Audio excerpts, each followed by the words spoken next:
I'm Joan, and this is my good friend Elizabeth Hardy, who I've known for over 40 years. A long time ago. And we were talking on the beach one day a couple of years ago about the artist colony in Interlaken, and I discovered that Elizabeth is the daughter of one of the artists.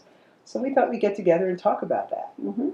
So why don't you tell me about your family first, your grandparents and their artistic meeting? Well, my husband, my father was the artist.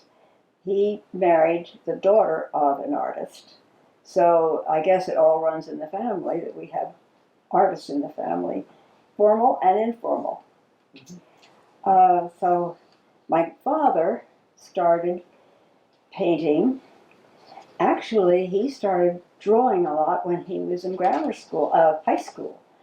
And then the war came along, First World War came along, and the whole class that he was in immediately enlisted and went over to France. His older brother had gone before him. And he was so fortunate because he was able to absorb a lot of things so that he wanted to go back after the war was over to study over there. My grandfather, who was a banker, really disapproved because he didn't consider it, art was maybe frivolous. To be an artist was frivolous because it wasn't a business. And so he was a little against sending my father to Europe instead of going to business school because Grandpa thought he should follow him in the bank. And my father said, absolutely not, I'm not interested. I want to study art and I would like to be a professional artist, which he was. So there's a painting over here on the wall that is what I call the blue painting, and it's one of a house that was kind of abandoned at one time, and he enjoyed painting that, and he did several pen and ink sketches of that house. And that was the Drummond house? And yes. Drummond farmhouse? And that house eventually burned down, so it's no longer there. And of course, there are many houses now on that property. That used to be a farm. So that painting he gave to my mother when they were engaged as an engagement gift. And that's why I like that painting. Tell the story of how your mother and father met. I love that story. Well, my mother her mother died when my mother was 14. My grandfather, who was also an artist, knew the dean of the artists here, W.H.D. Kerner, and Kerner would submit paintings to Harper's Magazine. My grandfather Mears was art editor of Harper's Magazine, and that's how they met. And the Kerners became friends of the Mears family.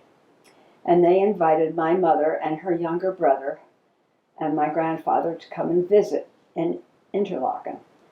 My mother was around maybe 19 or 20 and still going to Packard Collegiate School, and which was also a school in Brooklyn where they lived. But they knew the Couse family in Asbury Park, my grandfather Couse and grandmother, and their son Percy Couse, William Percy Couse actually.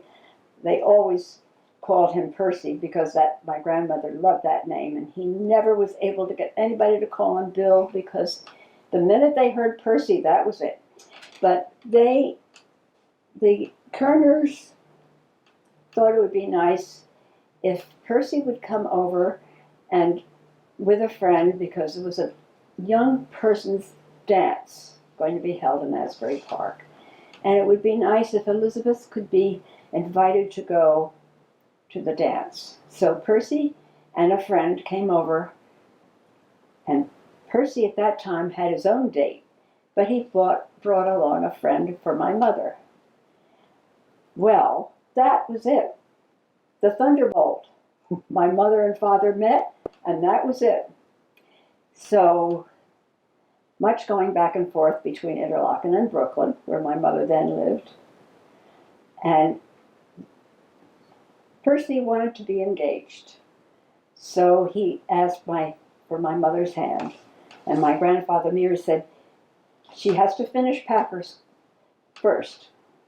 So in the meantime, my father took the time that she had to finish school, and he went over to France to do some studying, much against my grandfather Cass's wishes, because he wanted him to go to the Wharton School of Business in Pennsylvania University. And my father said, no, I can't do that. I want to study arts. So Grandpa grudgingly sent him. And he studied over there. And then he came back, and when Mother graduated from Packer, they were married. And that was 1924? 1924. Yeah. The minute she graduated from Packer. And they were married in Brooklyn, but in the meantime, my father was having a house built in Interlaken, New Jersey. And it had a studio inside of the house. Most of the artists' homes had their studios out in a separate building outside. And to backtrack a bit, before my mother and father even met, my father had a property over on Windermere Avenue. And he built a little studio there. It's still there. And it became part of the Winans property. The Winan Paper Company people built a house on that property, and they owned that property. And so when my father and mother met and talked about being married, instead of building a house on Windermere, they traded properties with the Winan people and bought who had the property, the original property at 615 Grassmere. So they switched properties. But the studio stayed on the Winans property, and it's still there. Yet another one. Studio. Yeah. I keep remembering things that I forget to tell I you. read that when they founded Interlaken in 1922, those artists that got together Yes, and they did. tore away from Ocean Township, They did. that they made a law that it was going to be a town with no No industry, commercial. but artist studios were permitted. That's and right. they're still permitted to this day. That's the That's only thing commercial yeah. that was allowed, were the artists. Yeah. So took care of themselves, made sure they could. I don't think they were considered commercial. That's probably one of the things that my grandpa Cass objected to. It wasn't a business. Yeah, I guess they weren't considered commercial, but they must have been concerned enough that they wrote it into the laws to make sure that they could keep their. And when my father many left. needed his studio, it was there for him to use for years. And when World War II came along, he was able to use his artwork towards the war purpose, building airplanes. Yeah, I thought that was fascinating. So when you were born, did you come to Interlaken? Is that where you came when you were born in it, or were they living in New York area? No, they never lived in New York. When they were first married, they lived with Grandma and Grandpa Cass while the house was being finished. And that was in Asbury Park? That was in Asbury Park. Okay. So when the house was finished, and I was born in Ann May Hospital in Spring Lake, which is no longer there, right, and brought home from that hospital to the house at 615 Grassmere Avenue. Wow, so you are an Interlaken original. original. So I'm an Interlaken baby. Yeah, you are. That's amazing. And our borough is named Interlaken after our sister borough in Interlaken, Switzerland. Right. I'm one of the few people who still says Interlaken. That's right. I can't help it. That's the way it's supposed to be pronounced, but nobody else knows that. Yeah. It's a secret. So tell me about all the other artists that were in the area that your father knew. Well, this, of course, Frank Stick was the original one, W.H.D. Kerner, naturally. Jim Crank was another artist. There was also an artist called, I'm drawing blank. Fritz Cleary, who was a sculptor. And then there were a couple of authors. Kenneth Thomas was one, a very prolific author who his work was mostly published in England. Mm. And when World War II came along, England couldn't publish anymore because they were too busy frantically Dodging putting bullets. all of their energies into war work. Yeah. And there was a shortage of paper, and they couldn't publish for a while. Mhm. So he tried publishing here, and his works were not as accepted here. Actually, he was too much ahead of his time in some of the subjects he chose for his novels. And I have all of his novels, and they're lovely, beautiful work, but they're just classic. And the English called him the American Galsworthy because they loved his work. Mm. So that's beside the point. So it was quite a cultural area Yes, here. and then there was a man called, I think his name was Arthur Graham, and his house was on Wester Street, and he had a studio in his house, like we had. Mm. And I never knew him, I just knew of him. Mhm. And I think, and of course, I'm forgetting, I have an aunt who was also a professional artist in her own right, except that she didn't make it her business. She just painted all the time because she could, and she did. And that was Emily Birdsall. Emily Birdsall. Yeah. She was married to Arthur Birdsall, who was a lawyer, and they had 3 girls. And they lived on Bendemeer Avenue in Interlaken. And she had a little studio outside on the property. And I can't remember anybody else. Well, Kerner was well known for his Western Very paintings. well known. Very well Very known. well known. Yes. And my husband loves to tell me the story of George Bush the Younger. Yes.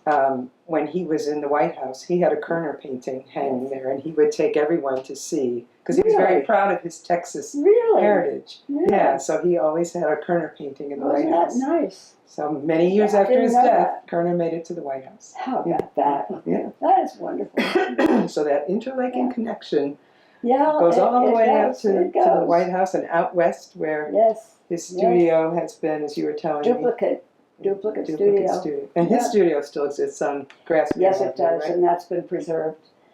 It's a home. Somebody lives Somebody there. but lives there. they've I guess there. they must have made some adjustments to make it a home. Yes. Anyways, the It's building's surprising still there. when you told me and I started driving through Interlaken. I was so surprised how Yes. many studios are Yeah. still here. You Yes. peer around back and Yeah, see That's some right. right along the lake. that's true. It's beautiful. Yeah. So tell me about that Deal Conservatoire. The I Deal was intrigued by Conservatoire back in the 30s, it had a woman owned it. Her name was Ruth Unterman, and she had the theater. She had artists. She had musicians. She had dance studio, and it was an all-around artist like a cultural center, right? center. Yeah. Yes. Oh.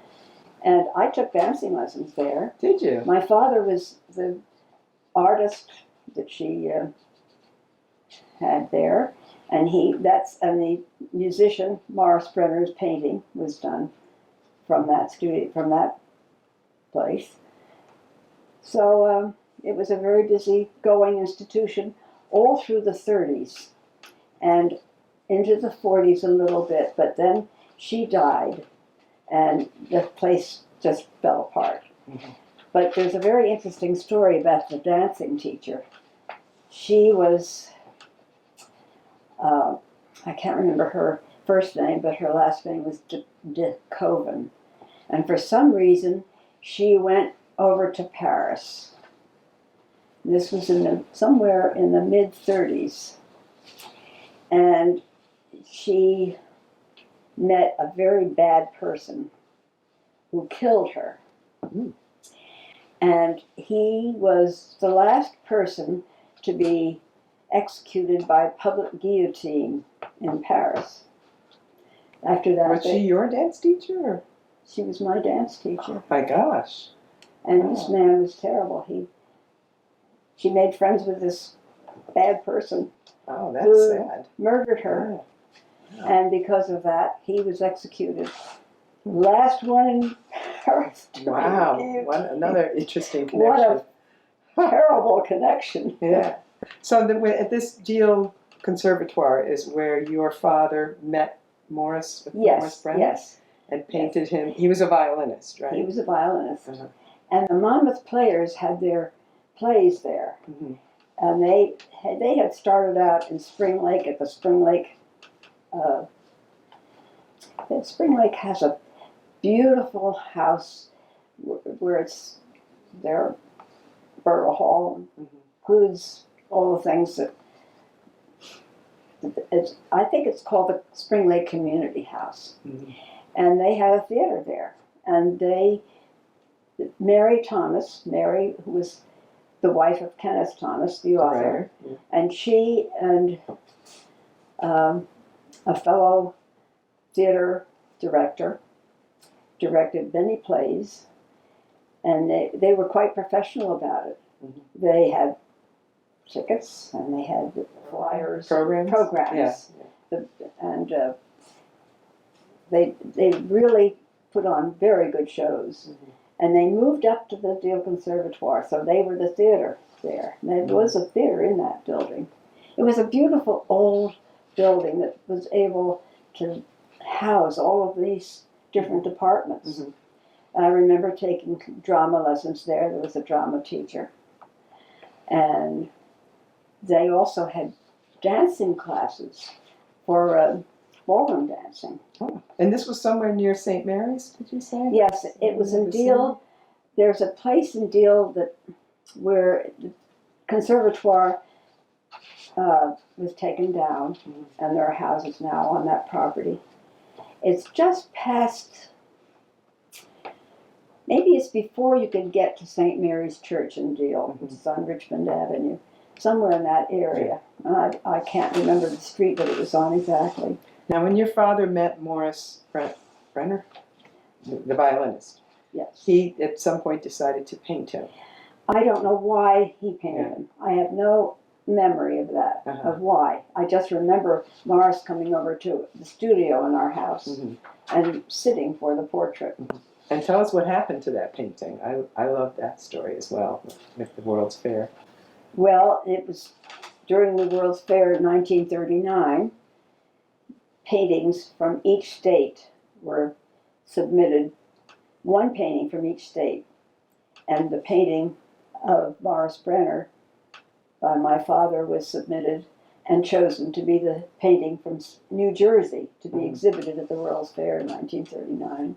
So that's part of the history of the painting. Yeah. And then that painting was given to the owner of the My conservatory? father painted, I guess maybe, I don't know why the original idea was of painting him, but my father painted it, and then he gave the painting to Mrs. Ungerman. But Mrs. Ungerman and Morris apparently didn't get along very well, because later on, she gave the painting back. She didn't give the painting back. She sold it back to my brother and sister and me. That's what happened. And now you share the painting, And right? now my mother and father were lent the painting by my sister and brother and me. And unfortunately, my brother and sister are now deceased. And it was supposed to go to the survivor. My brother, however, left his share to my sister-in-law. So we share the painting. And it is on canvas, which gets a little, it gets a little aged. So you keep and- it for like and 3 a years? little more fragile yeah. with age. Yeah. So I have it for 3 years, and then she gets it back for 3 years. It goes back and forth, and I start worrying about the painting itself. Yeah. What do you put in that spot when the painting's gone? You just I have put another painting. Yeah. Well, there was another artist, another New Jersey artist who didn't live here in Interlaken, but he and my father were friends. His name was Marshall Simpson. He was a well-known New Jersey artist, but he and my father were friends. And so I inherited the 2 paintings that my father owned that he was given by the artist. And so I have a painting I can replace. Mm-hmm. It isn't anything like Yeah. the painting. It's a seascape. Yeah. And it's fine, it fits the space. Right. Now, did he do a lot of illustrations for the magazines in New York, or were Oh the yes, other? all kinds of magazines. Yeah. You name almost any magazine, Yeah. and they all the young artists did that. They all Saturday submitted Evening Post. Saturday Evening Post and Collier's and just numerous magazines that aren't published anymore. Mm-hmm. But and then he gave art lessons, and then he did private commissions, and he did book illustrations, and just worked like that. So he was able to make a living. Yes, with he his was. art. Yeah. And then Of his war work was because he had artistic talent. Well, yes, because going back to the first person who we rented the house out to during the Scarsdale days was a Colonel Corpet, and he and his wife loved the house, and they became friends. And when we came back to Interlaken, he, being in the Army, was they get sent here and there, so he Right. didn't need the house anymore, and we needed it, so back we came to it. But he remembered my mother and father and all of us, and through him we met other Army people, and when World War II came along and things were needed in airplane factories and all the other factories, and we needed ships, we needed everything, because we didn't have anything till Pearl Harbor, because we really had to go to work. And one of the things that they needed were artists. And in the airplane factory in Bristol, Pennsylvania, called Kaiser Fleet Wings, they needed artists. And they drew And airplane they drew parts? airplane parts so that they would know how to fit parts together to make. That's how they were still drawing. Who They weren't thought using photographs. that They were you using need drawings. artists to help Yep. with designing Yeah. that? That's amazing. Yeah. So So- he did that for a while, The war, till the Yeah. war was over. and then he worked at Fort Monmouth. And then because of the connection that he had made with some of the people at Fort Monmouth, he was asked to please come and they were still doing drawings. Mhm. And that was back in the 40s. So I guess he proved his father wrong. You can make a He- living as an yes, artist, you right? can.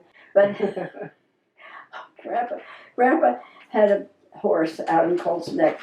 My Uncle Ted, his youngest brother, had to work for the press at Asbury Park Press. And he had a farm out in Colts Neck.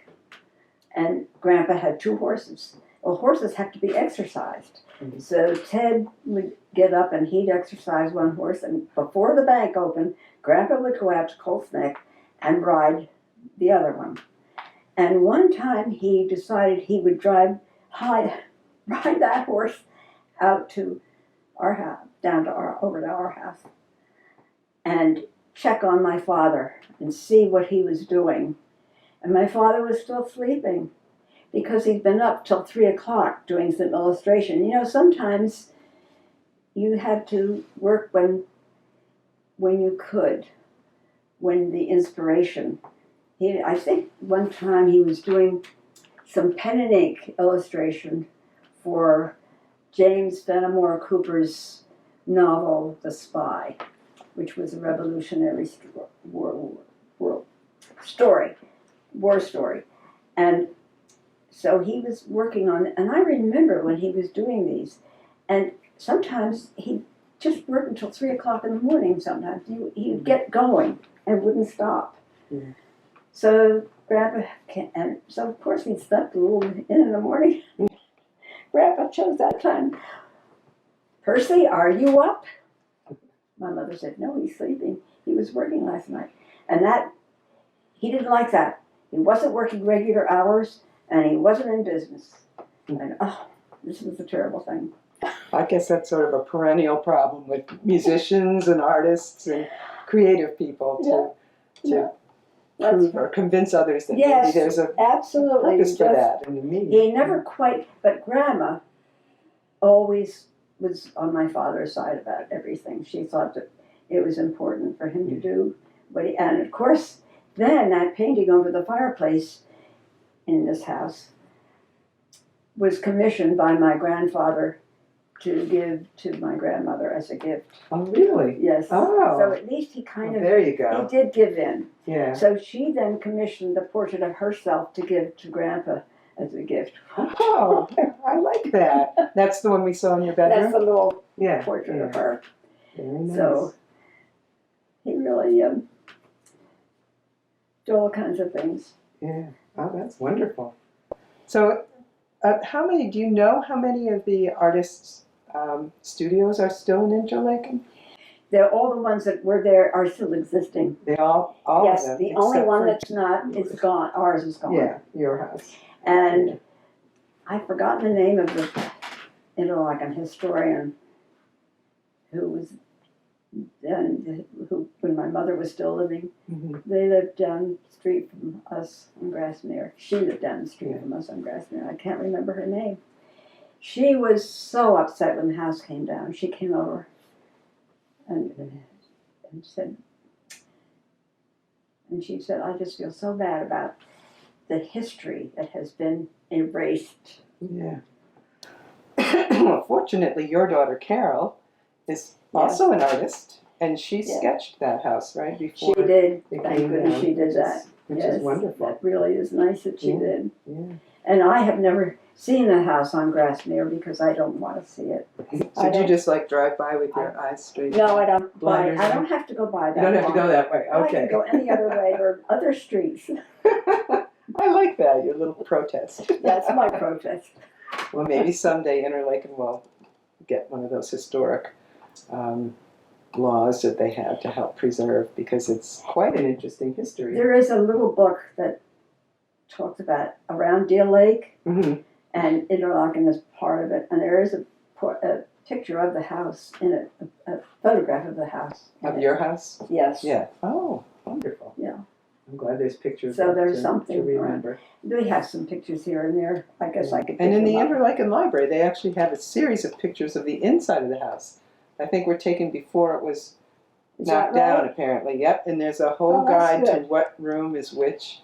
And Oh. it looks unfurnished, so I assume it was taken right before Oh. the house was Must have been. demolished. Gee, I'm glad because- somebody took pictures Yeah, of yeah, that. and there's a whole Because we guide. had no idea the house was going to. One day, I heard that the house was going to be taken down. I was so shocked, Mhm. and I guess it was because they wanted to build another house there, Yeah. and of course, naturally, that's the reason. Mhm. And they used the house for the fire company to teach young people the young firemen, how to deal with a house that's burning, and they burned the house down. Really? Yes. Oh, that's even more painful. It's, Oh my Yes, goodness. it's very painful. I guess it helped the firemen, but Yeah, that's. they used it as a I lesson. can understand why you don't drive by. So Makes a lot of I sense. can't do it. Yeah. Can't do it. So anyway, anything else you want to tell me about any of these artists? Or I hope I can. I think you've mentioned Fritz Cleary. He was quite Fritz, it was a friend. prominent. He was a writer friend. for the press as well. He also did, and he was Yeah. a very brilliant person. He gave lectures Mm. and talks. I remember Fritz Cleary. And he had a great memory about Monmouth County and the history of the borough, and he was interesting. His daughter Kitty still lives in that house. Oh, she's still in that house? Yeah. Oh, wow. And he was on Windermere. Yeah.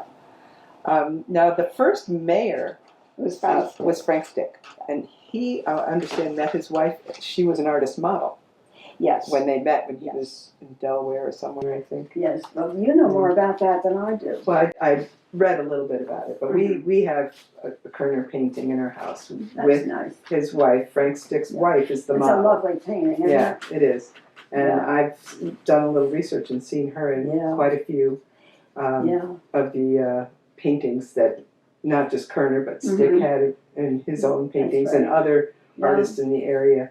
That's right. She modeled for them, apparently. So that was kind of fun that the very first mayor was an artist. And Kerner was a councilman on the very first council. Yes. And maybe some others, I don't He know. was the old, they called him the dean because he was the older man. Oh, And okay. all the younger guys looked up to him, of course. And he was a friend of all of them. And of course, knew my father's mother and father Uh-huh. before he knew my father. And so there was a close connection for us Uh-huh. with him.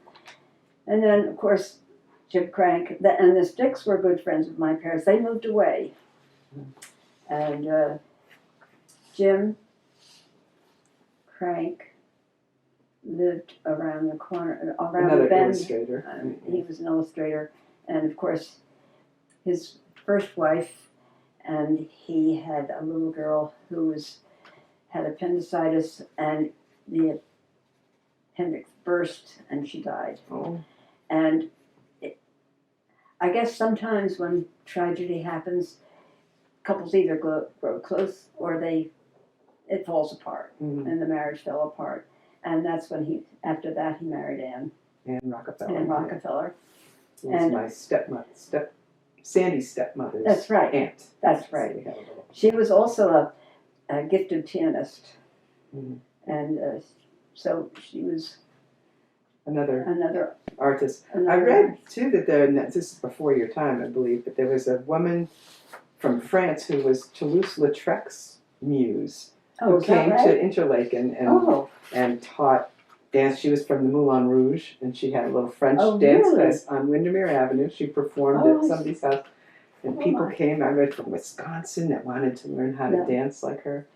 that must have been during the time that we weren't here. Yeah, I think that was around 1918, somewhere around that time. Oh, So it was that before was your early. time. My Yes, but Yes. your family I don't go was back in quite the- that I know far. you don't, but your family was here at the That's time. right. But it was just That's interesting true. to see the. Yes, my the father. people That's who- probably when he had his little studio. It probably was, Yes. because that's when they sort of started Yeah. gathering. I think because the illustrators were close enough to New York from Interlaken Mhm. to be able to make that. Oh yes, Yeah. absolutely. Yeah.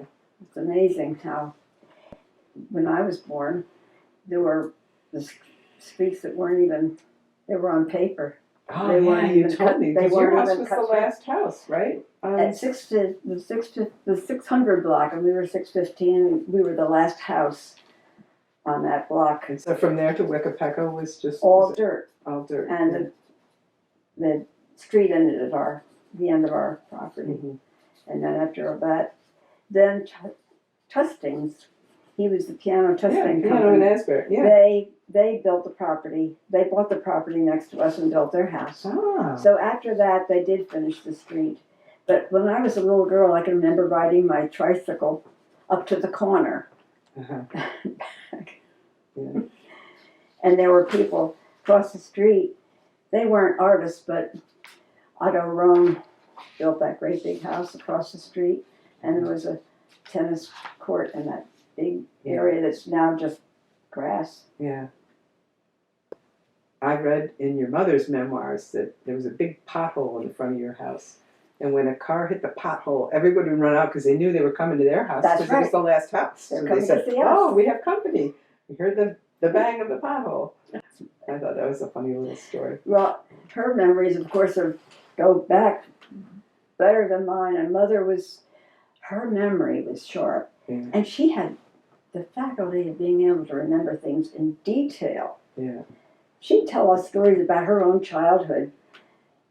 And they were all not only interesting, but in intricate detail. Uh-huh. And you could just picture what she was talking about. She was amazing. Till her dying day, she lived to be almost 101. And to her dying day, she had all her buttons until Wow. the dying process started. I think her daughter is just like her. Oh, thank you, but I'm very impressed I with wish your I memory. Tell me the one more story. I love the story about the painting over the toilet in your bathroom. Well, I just thought that was my father really was, fun. he wasn't a fan of modern, quote Mhm. unquote, art. Didn't like Picasso. Well, Anything no, like that. he was annoyed with Picasso Yeah. because he felt that Picasso was a fine artist and he did really legitimate, beautiful work, what he considered legitimate. And Picasso just started his drawings with, my father just thought they were terrible. Mhm. So, of course, many times artists would submit paintings to art exhibits, of course. And so one of the art exhibits came along and he decided to have some fun. So he made what he called his, I don't know what he called that painting. Modern art. Modern, quote unquote, Yeah. art. And it was deliberately made no sense. Mhm. It was supposed to be terrible. And he would submit the painting and then stand back to listen to the comments. And it amused him to hear people put meaning into this painting. Oh, well, this means that, and that means this. He really had fun with it. So I love the painting. I will always keep it. Nobody else wanted it, and I'm glad because I think it's fun to have. I do. It's so enjoyed that. unlike anything he ever did. Yeah.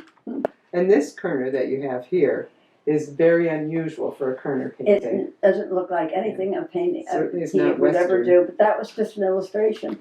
Of course, that was probably a story about the Boer War or something. It was in that era. You can tell by the uniform of the man and the way the woman's dressed, and the fact that they're all Chinese people looking at them Yeah. askance. And I like the way the white is all around it because that's the how way it had to fit it onto the just page. stuck on a page in So the that's corner sort of a an page or illustrator's something. illustration. That's what they did often.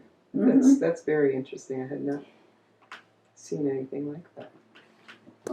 So anyway, I think this has been a wonderful discussion. And Well, it's been I fun. certainly have enjoyed learning. It's been fun to about, reminisce. yeah, about it. Interlaken's cultural history. And Yes. thank you so much for Yes. taking the time and inviting us into your home. Well, you're very see your welcome. gallery. Very It's happy to wonderful. do so. It's So- very nice, fun to see you all. Okay, and I hope everyone will tune in to the next Hometown Histories.